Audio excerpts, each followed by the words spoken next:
Welcome back to Talkers on the Wall. We are back. So, I'm watching this show for the first time, and I'm having a really good time with it. Late to the party, guys. He's late to it. I'm really late to this one. But I'm about like 3/4 of the way there. So, ending, I don't know as much for this character. It's going to be so hard to talk about. But, yeah. Yeah, okay. That's fair. But, my next question is Lelouch a better character than Light Yagami? I think he's better, and I think he's smarter, and I think all around. And, like, you bring up any point between them, I think Lelouch is icing Light Yagami every time. Yeah. Like, it's so cool, because, like, I realized something about Code Geass and just, like, you know, Death Note and all this certain, like, character vibe of, like, the god complex, like, rise to, like, the, like, nobility or godhood. I mean, you look at, like, Apollo Atreides, you know, like, that rise to, like, emperor status. I'm like, and I, you know, like, D&D, like, going back to it again, like, that's just something that I'm like, hell yeah. Like, I love, like, the building stages. Yeah. You know, you look at Lelouch through, like, the Black Knights and, like, and you look at Lelouch before he even gets the Geass, and he's already, like, deep down, he's like, how am I going to overthrow Britannia? Yeah. And then he just gains access to it through this alien means. Yeah.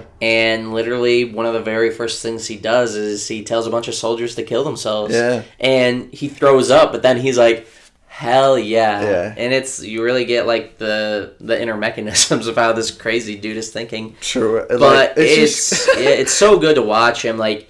And it's on one of those shows, we brought this up in the Gachi Akuda video a little bit, but he almost, like, picks up on the rules of the Geass so quickly, and it's so nice that he's not, like, fiddling around with it forever, trying to figure out how it works. But there's times where it comes back to bite him in the ass when he understands what he can perform, but he doesn't understand, like, you know, kind of like the withdrawals of overusing it, or, like, you know, even, like, there's just, like, this instant revelation. Spoiler alert on where I'm at right now. But, yeah. Show's been out for it's more than 10 years. But I don't want spoilers. But, so, yeah, when he tells Yuffie, you know, he's like, oh, yeah, kill all. Like, it's like, oh, my God. Well, and it's, like, crazy. I don't even know if you would go so far as to call it foreshadowing, but it is kind of foreshadowing because when he faces the Geass user Mao, and because he also always has it active, so there's like he's already got that foreshadowing where it's like he can't turn it off. Maybe was he always like that, or did it become like that? And then, like, you know, C2 is kind of like, your Geass is gonna evolve eventually. Like, it's getting to that point, and he's like, And it's one of those things where Lelouch is just kind of being arrogant. He's not thinking about it. And, you know, there's no, like, click in his brain, but his eyes have just evolved to that next stage where it's always active. And I think it does kind of suck for his particular Geass because he can only use it on one person one time.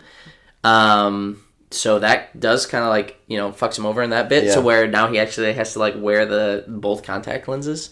Otherwise, you know, he'll use it on accident, especially, like, on Yuffie. And it's when I first watched that scene, and it pans to him, and his eyes are, and he's like, for instance, if I told you to kill all the Japanese people right now, you'd have no choice but to do it. I was like, no, I don't want to do that. I'll do it. It's like, oh my God. And he's like, ooh. But it's also brilliant in that scene as how gutted he is because of that. Man, does that help his cause like tenfold. He's like, oh my God, that's so terrible. See, this is why Zero will save the Japanese people. Yeah. And you get, like, Kojaku, is that his name? Or Kenjaku or something like that? I can't remember. JJK, what? No, what's his friend's name? His Japanese friend's name who's like... It's like Tachi, like... Fujimoto or... No, it's not that. It's... I'm pretty sure... Kenjaku, I'm pretty sure is his name. Just look it up. You got your MacBook right now. We'll edit this part out. But, yeah. Let me get my porn out real quick. Yeah. Horse porn? Yes. I've been watching too much of the Escape cast. Or Berserk. Oh, gosh. just look up Kenjaku. No, it's got to pull up JJK. No, it isn't. Kenjaku Code Geass. Bitch.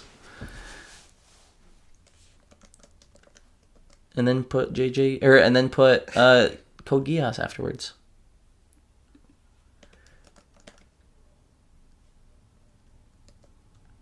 We'll get there. Yeah. No, that's not him. Don't you look silly. Alright, well, that's not the right guy then. It's, Well, what does that say? That says Kenjaku... It's Jujutsu Kaisen versus Code Geass. Oh, then just look up Code Geass cast or some shit like that. It's like... Yeah, type in cast so we can see their names. Here we go.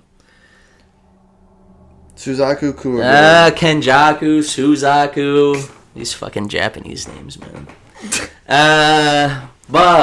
And you get the character moment with Suzaku. Yeah. When Yuffie is like spraying through the civilians. And he's like, "What are you doing?" Yeah. And he has to put her down. Also voiced by the goat Yuri. Yeah. Yep. And then after that, he's got like an even more vendetta against Zero, and well, so he's it's like really pitting for them the first against time ever, I want my hatred to kill someone. Yeah. It's like, damn, this has been boiling up for a long time. Mm-hmm. It's like, it's super cool. Like, you have a character like Suzaku where he's like just so like scrapping with mechs the whole time, but he's just like the ultimate good guy. He's basically if Spider-Man got a mech. Yeah, true. And I love that aspect too about that the mechs. Normally I don't like mechas. We gotta stop talking about Code Geass. This is fucking light versus. Right. Yeah, we were just talking about the show. Yeah. But let's give some props to Light Yagami real quick. Man. No, I love Light, man. I just love his brilliance as a character. I like everything that I love about Lelouch. I love about Light Yagami too. And you like it more?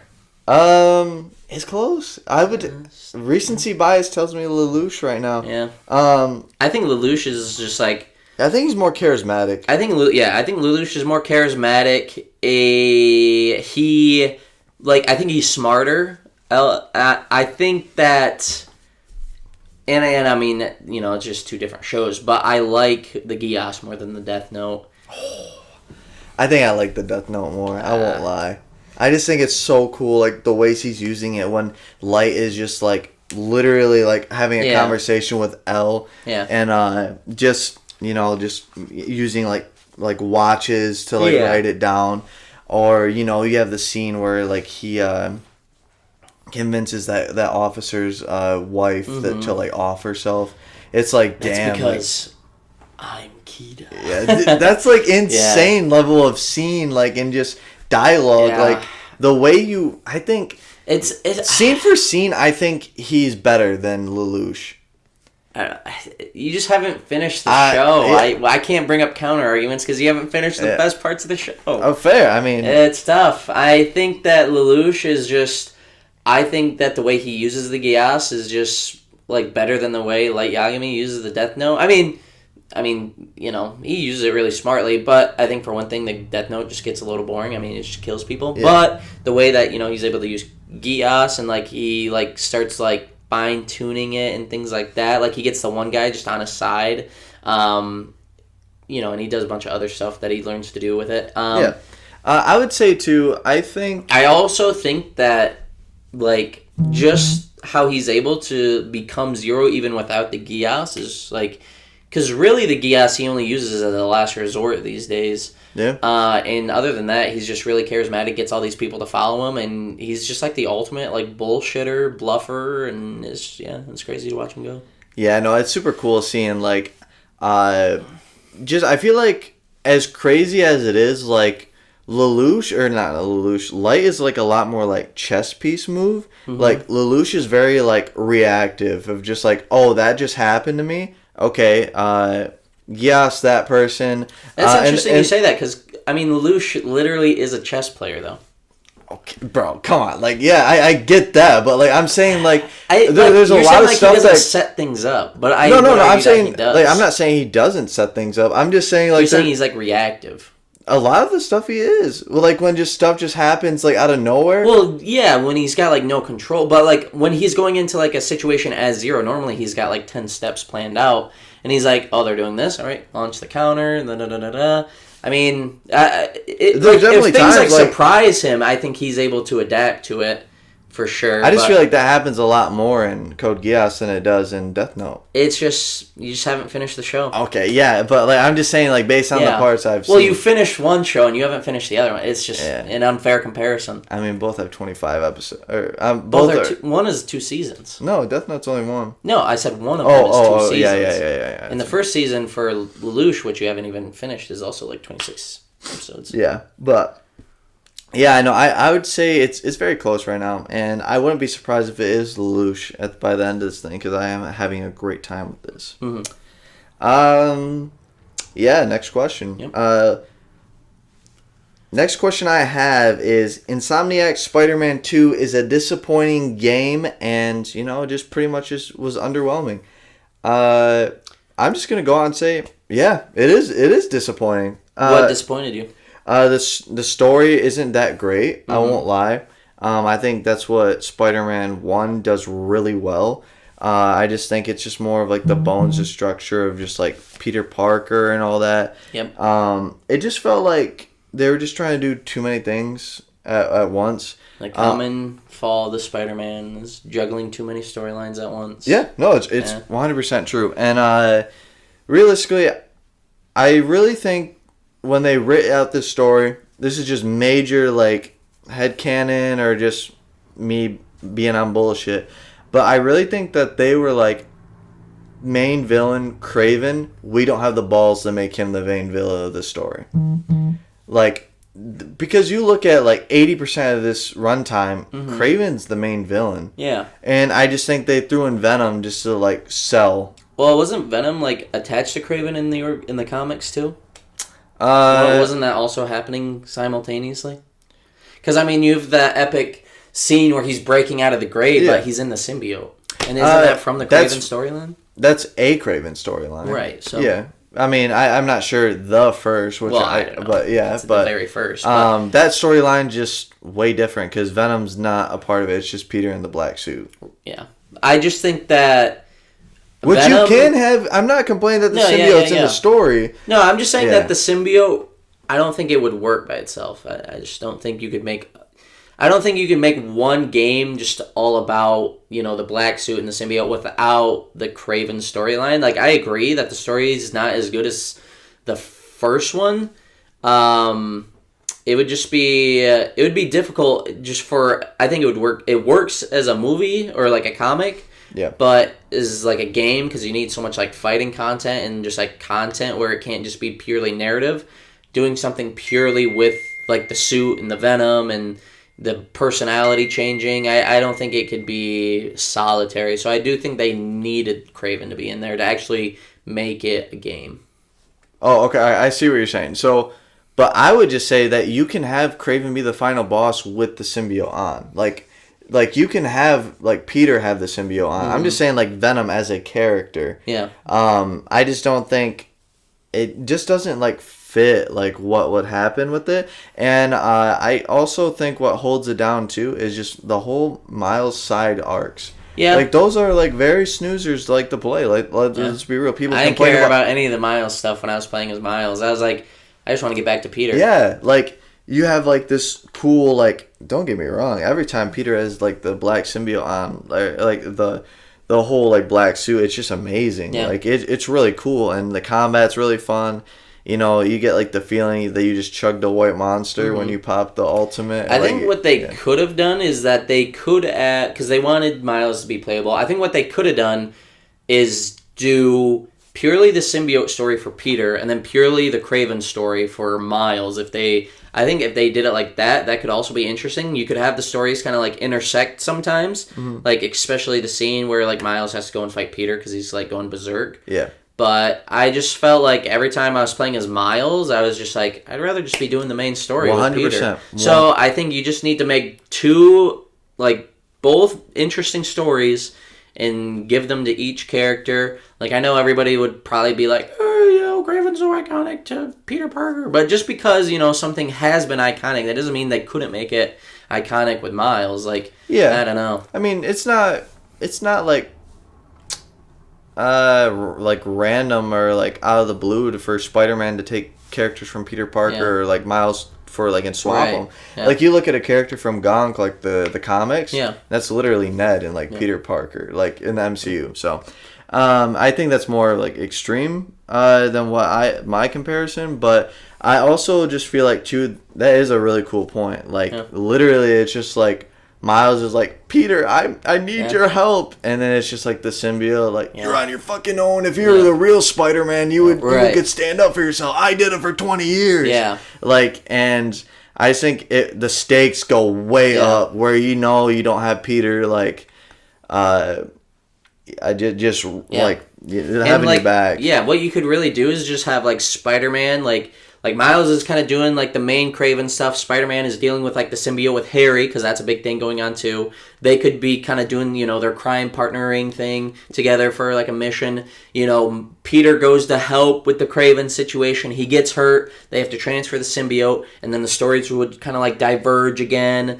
While Peter's figuring out like the symbiote, maybe have Peter go and do like a few just like crime fights where he's like taking out common criminals, but he's being like more rougher than usual, that type of thing. Yeah. More stuff with Harry too. I think the big part of what we're saying here, you know what it equals out to? More of a run time with the game. The game is so short. It's and no DSL. Oh my god. Wait, DLC. Yeah, DLC, yeah. But that is it's just insane how short this game is. No DLC. They really like shoehorn things in there too with like, and of course I think this is a symptom of it being a video game, but like the Sandman thing is like shoehorned in there, never touched again. Yep. The lizard thing is really shoehorned in there. That was a decent chunk though. It was fun, but like you like thinking back to it, you're like, I kind of forgot what the lizard even had to do with the overarching story. I can't remember now. Kraven's hunting down all like the previous villains, and the lizard's one of them, and like pretty much like it's the race for the lizard. Yeah. Still, I think they. I think it's interesting though. I think that's interesting. Yeah, I don't know. I just think it's you get the iconic bloat. I just feel like it's bloat. But that's interesting that you say it's bloat and it's still a short runtime because it could just be replaced with more like narrative, I guess. Like, so was it disappointing for you then? Yeah, I said, I don't think that. Like I said, I think it's just like a product of it being a video game. I don't know how to fix it entirely, but I do. I think the first one was a lot more streamlined. Like, there's a lot of villains, but it was like Mr. Negative. And then, like, you had a very side, forearms comes in. Dr. I want to call him Robotnik. Yeah, I was like, it's not Dr. Robotnik. But yeah, I think so. To quickly answer the question, yes, 2 was a disappointment. Yeah, no, I agree. All right, next question. Chainsaw Man is a gooner show. I mean, it is. Like, there's gooner moments in it. But I don't think it's... I don't think it was made with the intention to goon. I think there's just goon in it. Yeah, it's like... Because they're, like, animes. What came first, the gooner or the goon? Well, what I mean to say is that there are shows where you're like, this was made to goon. Yeah. But Chainsaw Man was made... And there's just goon in it. Yeah. No, that's fair. Yeah. But it's still a gooner show. Yeah. I wouldn't go that far. But there's goon in it for sure. Yeah, I just think some of like the character motivation for like the first 3 volumes is just, I want to grab boom. It's like building up to like something more though. It's building. And then when he finally gets it. It doesn't help that it's only character study. Yeah, you take this really superficial goal. It's really because it's like it would be a little unbelievable if you gave Denji like some sort of really mature goal. He's like a 16-year-old horny kid. He's never even talked to a girl really. He's like, I just want to touch boobs. Like I'm sure like when you were 16, never touched a woman, you're like, dude, I kind of really want to touch some boobs. You know what? I just really wanted LeBron James to win a finals championship. Well, you got to think. Denji's never even seen basketball before. True. I guess if I've never seen LeBron, I just want to, like, jerk off and grab titties, I guess. So, that's fair. I retract my statement. No LeBron equals you have to be a gooner. And if honestly, you're a gooner for LeBron too. So you just have to be gooning at all times. No, I think there's goon. It's just like the author's way of putting a goofy lens on just like a deeper subject. Like if you've like read his other work, like for example, like Look Back, it's like another really good one where you could take where he takes just like a serious concept and kind of packages it into something that is kind of like deceiving at first. Yeah. I don't think you've seen the movie, but really good movie. But yeah, so I wouldn't call it a gooner show. I think the writing is too like good to classify as a gooner. Like I'm sure you haven't seen a gooner show. I've seen a few gooner shows. Okay, I've seen a lot of gooner shows. Oh. I got into anime in high school. Like there's some crazy shows. Before that, in middle school. So you talking about yourself or the characters? I mean both. No. Back then it was legal. Now not anymore. I can't watch them anymore. Fair. You still got nostalgia. I can look back. Be like, I can look back and be like, that show was ass, but it had some good goon in it. Yes, this goon self-fight. Yes, no, it was literally like that where I'm like, the story's ass, but there's goon, ass. Yeah, there's big titties and the goon. There's like goon every episode, so it's like every episode, dude's accidentally grabbing titties, and they're like, oh my goodness, and you're like, this is what I came here for back in the day. This is what you came? Yeah. Shout out Rihanna. But, is that it for the goon session? Yeah. All right. Next question. House of the Dragon Season 3 has to be good or the series will die. I think for me to be satisfied, it has to be almost perfect. It has to be great. It has to, I cannot sit through another season where I'm like, get to the good part. Well... So, we, for all of you that don't know, House of the Dragon is the first thing we ever covered really on Talk. Yeah, like legit. Like Talkers on the Wall, Watchers on the Wall, Game of Thrones universe. Great name. But, this has to be damn near. It needs to be peak fiction. I can't go through another season where I'm like, well, the next episode's got to be good, right? The next episode, though. Yeah, no, and we reviewed it in, clumps because we caught onto it a little late because we just committed to this idea. And, I just really think that, half the damn season was just people staring at a wall, out in the space. And you're waiting, and you're waiting. And then it's the problem, too, is, you take an episode that's 80% bad, 20% of it's good, because there's, 2 really good scenes. You're like, oh, those 2 good scenes are going to bring me back next week. Yeah. I mean, it just has, the Game of Thrones. Yeah. Even, Season 8 was really bad, but I watched every week at 9 p.m. Yeah. So, it's just about, the aura that Game of Thrones pulls people in. I think the biggest thing with Season 2 is that there wasn't any payoff. No, no. And I need payoff. Yeah. All of Season 3 needs to be payoff. And I thought, and really I think, based on, what I've seen with interviews with, Olivia Cook and Emma Darcy, is that they are just saying that it's just way more, action-packed. No, it's more action, yeah. I mean, because, what is it? The first 2 episodes is when the dragons go out and have their fight. For Season 2, is that Season... the first episode of Season 2? The first is going to be the Battle of... No, Season 2. Oh. We had one action scene in Season 2 with the dragons fighting. He goes to burn down the town. Rhaenyra's aunt gets on her dragon, goes to fight him, and that's when the king gets burned alive. That's episode 4. That's halfway through Season 2. So you get one good action scene, and then nothing. Yeah, and I also I want to say it again...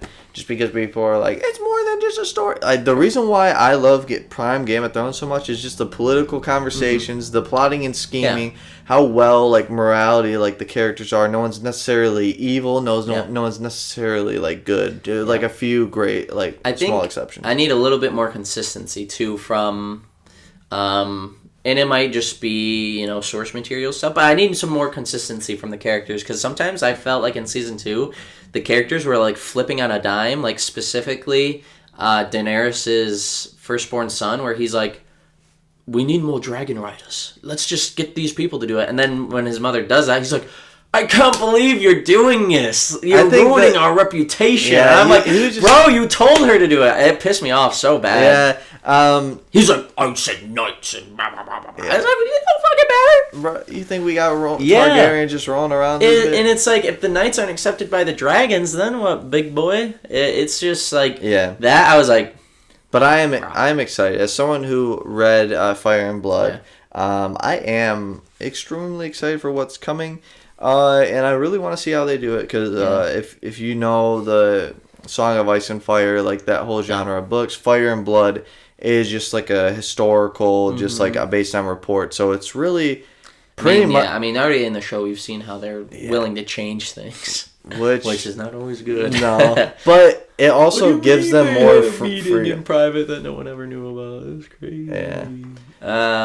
But... I mean, it's... Yeah, those two good scenes every episode, though. Yeah. And we're finally out of the stupid-ass Damon Harrenhal shit. The fuck is Alicent gonna do, bro? Yeah. Like, can we just, like, realistically, they fucked up big time by making the propaganda Alicent and Rhaenyra as the cover. Yeah. Like, they literally have to force Alicent to be relevant in this Season show. 1, fine. No, fine. yeah. They did good with that, but then they're like, we're going to keep it on these two. And it's like... No, you got to shift to Aegon at that point. Because Aegon is honestly a way more interesting character. That was the great thing about Game of Thrones, is that they were willing to shift character focus. Like, there's one season where Bran wasn't in it at all, and then bro became king. So, it's like... and then you get seasons where it's like 2 scenes of Jaime, and then that's it. And then you get like another season where it's all Jaime. Yeah, so, like season 2, like damn near, I'm a Jaime like fanboy, and season 2 is the best season of Game of Thrones in my opinion. Yep. But season 3 is like the prime Jaime season, like the redemption arc. You really understand it. And then season 8, they completely flip it on its head, and it's fucking terrible. And it's like season 1, there's like 2 scenes of Robb maybe. Season 2, huge Robb season. Yeah. Same thing with Tyrion. You get a little bit of Tyrion season 1. Huge Tyrion season 2. Season 2. Oh, that's why season 2 is just so good. Yeah, yeah. But next question. This video is already running long. Yep. Gojo, is he a better character than Kakashi Sensei? I would say, like, just purely, like, written, no. Vibes? But is it crazy that you go... I'm looking at this right now, I'm like... Okay, better backstory, Kakashi. Okay, more like better like dialogue and like character development, Kakashi. Like just relationships with like students, Kakashi. And I'm like, I should obviously pick Kakashi, right? And I'm just thinking, like just vibes, Gojo is so cool, bro. He's literally the GOAT, and like. He's the strongest. Like, he's like the epitome of the cool character in every anime. He's so, and like, because you'll have the characters like Kakashi who are like super strong, and then they'll get like mollywopped. Yeah. But like Gojo, never happens. He is always putting people on their toes, and it's like, he's just the strongest, and it's so satisfying to see that so incarnate. Cool. The powers are just so interesting. And I love how cocky he is because he knows how strong he is, and I love how people respect how strong he is too. Like you get like it's Kakashi, the copycat ninja, but then people are dogging on him all the time. No, like literally, I feel like Kakashi or like Gojo is Kakashi if he had Madara's aura. Yeah, it's like, and to like even like I mean personally, I don't think Kakashi has like the strongest backstory. I think it's fine. It's good. I think that Gojo's is probably like on par, but I think Kakashi's character is better because he's a better like teacher and things like that. Kakashi though, like you look through that arc with Obito and Minato as his teacher and like the third great ninja war. I mean you get like good character arc. That like little like subplot in Naruto, that flashback is just so damn beautiful. But then you get like I don't know, I really enjoy the aspect of Gojo going from the strongest who in like the precursor arc or whatever it's called. You're talking about hidden inventory? Yeah, hidden inventory arc. Because after you're talking about Toji? Yeah. When before, because in high school, he's still the strongest. Yep. And he goes from the mindset of the strong are strong to be strong, where he goes from that to being the strong are strong to protect the weak.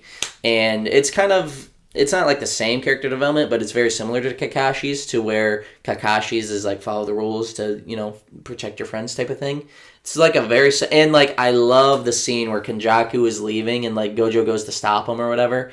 And Kenjaku is well, I think that's just Geto at that point. No, it's not Geto until he is killed fighting Okatsu, But are you saying that's a time skip above? I guess just cut this part. But yeah. The hidden at the end of the hidden inventory arc when they're leaving and they're on the busy street, that's still Kenjaku or Geto. I'm sorry. Okay, so Kenjaku is the brain. Yeah. Yeah. I meant Geto. Yeah. But I just call him the same damn thing. So yeah, when Geto is leaving, and they're on that busy street.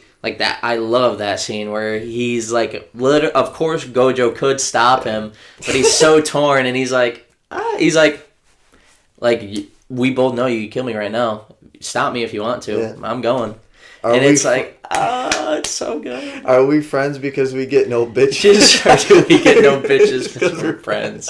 And it's just also just a really good character study. You see how everybody sees the strongest and literally the line, and where he's are you the strongest because you're Satoru Gojo, or are you Gojo Satoru because you're the strongest? And it's really you see Gojo isn't seen by really anybody other than the strongest, and before Geto left, and then once Geto leaves, he's totally just nobody sees him as a person. In the manga, I don't think you've gotten that far yet, but it goes more into it where it's nobody sees Gojo as a person. He's literally just this unstoppable machine. And then, there's a little bit character development there, but you haven't gotten there that far yet. But, you're right, Kakashi is probably better written, but vibes alone, I don't know, man. It's cool. I just had to think, as a consumer of this, I would just say Kakashi is better written. And I just think that's why you had to say he's a better character. But it's close. Yeah. It's the rule of cool. Yeah, the rule of cool is coming a long way for Gojo. Yeah. And but you also have scenes where it's you watch part 1 Naruto and Kakashi's Sasuke and him are having that heart to heart, and he's what if I killed everyone you knew? And you loved, he's you're right, too late. And he's just the let it go is just hits so hard. Especially being a Sasuke fanboy too. But. And it's tough because being a Naruto fanboy, when I was go back and watch season 1, I was bro, really just left Naruto to flounder in the fucking waters. It's true. He's in the tuning exams. He's going up. He's got no trainer. Maybe someone will pick you up. I'm not even going to refer you actually to anybody. Good luck, chump. And hey, Sasuke, we gotta go. It's bro, you're a bad sensei. Yeah. And when I go back and rewatch for the first part, I'm really I understand it, but damn, he left Naruto in the fucking cold. And then man, does that backfire on him too? True, yeah. And it's Sasuke leaves anyway. He doesn't appreciate any of the special treatment. Oh yeah, so I just taught you a jutsu how to murk 90% of this universe. Yep. And you're leaving? Alright. And even, when they do, the big clash or whatever, he's still kind of, I feel he's still somewhat on Sasuke's side when, they're about to, clash for the first time. And he, grabs them by the wrist and, flings them away. He's Naruto, get out of here. And then he's come on, Sasuke. You know you're not supposed to do that. I don't think so. I think that's a big leap. I was oh, come on. No, Sasuke started the fight. The only grace he gives Naruto, and he's you would have lost that clash, Sasuke. And I don't think that's that at all. I don't know. I have to rewatch it. Yeah. Yeah, I think that's about it, though. Yeah. Thank you for tuning into this video. And answer the questions yourselves in the comments if you want to. True. I'm sure you'll tell us how exactly we're wrong on TikTok. It's true. But yeah, peace out.